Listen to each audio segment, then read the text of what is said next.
থাকবে না বাংলাদেশ, থাকবে না বাংলাদেশ। খাদ্য সংকট, বিপুল পরিমাণে খাদ্য সংকট হবে। পদ্মার পারে বলবে পাততে পাততে পাততে। ভারতীয়দের মতো সংবাদ উপস্থাপন করতে বাংলাদেশিদেরকে কয়েকবার জন্ম নিতে হবে, কারণ তারা যেভাবে সংবাদ পড়ে সেটি বাংলাদেশের মানুষ যদি পড়তে যায় তাহলে কিন্তু একদমই দাঁত মুখ সব ভেঙে যাবে।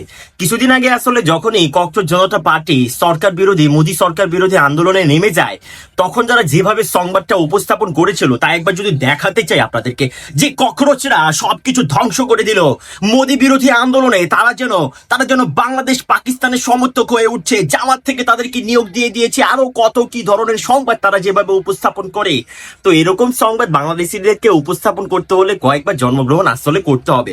তো ভারতীয় যারা রয়েছেন তাদের যেভাবে সংবাদ উপস্থাপন করে, আরেকজন তো আছে যে ময়ূখ রঞ্জন ঘোষ, থাকবে না বাংলাদেশ, থাকবে না বাংলাদেশ। খাদ্য সংকট, বিপুল পরিমাণে খাদ্য সংকট হবে। পদ্মার পারে বলবে পাততে পাততে পাততে।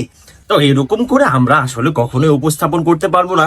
তো আমি চেষ্টা করছি যে ভারতীয়রা এত সুন্দর করে যখন সংবাদটা উপস্থাপন করছে কিংবা সংবাদটা পড়ছে, তো আমাদের বাংলাদেশি যারা রয়েছেন, যারা বাংলাদেশি আসলে সংবাদটা উপস্থাপন করছেন, তারা তো ভারতীয়দের মতো আসলে হয় না, অতটা শ্রুতিমধুর হয় না, বুঝেছেন তো? ওই জন্য কিন্তু অত বেশি পরিমাণে সংবাদ আসলে দেখে না। তো আমি চেষ্টা করছি যে বাংলাদেশি যেই সকল সংবাদ উপস্থাপকরা আছেন বা গণমাধ্যম কর্মী যারা রয়েছেন তাদেরকে একটু ভারত থেকে একটু কোর্স করাতে চাই। আমি আমি আমি আসলে এটা খুব ভালোভাবেই চাই এবং আমি মন থেকে চাই যে এরকম একটা উপস্থাপন হোক।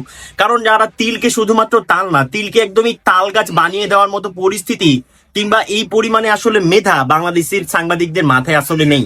তা আমি চেষ্টা করছি যে কিভাবে সেই বিষয়টিকে ইমপ্রুভ করা যায়। তো ভারতীয় যারা দাদা মশাই রয়েছেন তারা একটু সাড়া দিবেন আমাদেরকে, অবশ্যই আমরা শিখতে চাই আপনাদের থেকে। আপনারা যেভাবে বলেন সেভাবে বলা যেন আমাদের ভাগ্য, আমাদের যেন স্বপ্ন, সেই স্বপ্ন কি কবে আমাদের পূরণ হবে বলুন তো দাদা বাবুরা?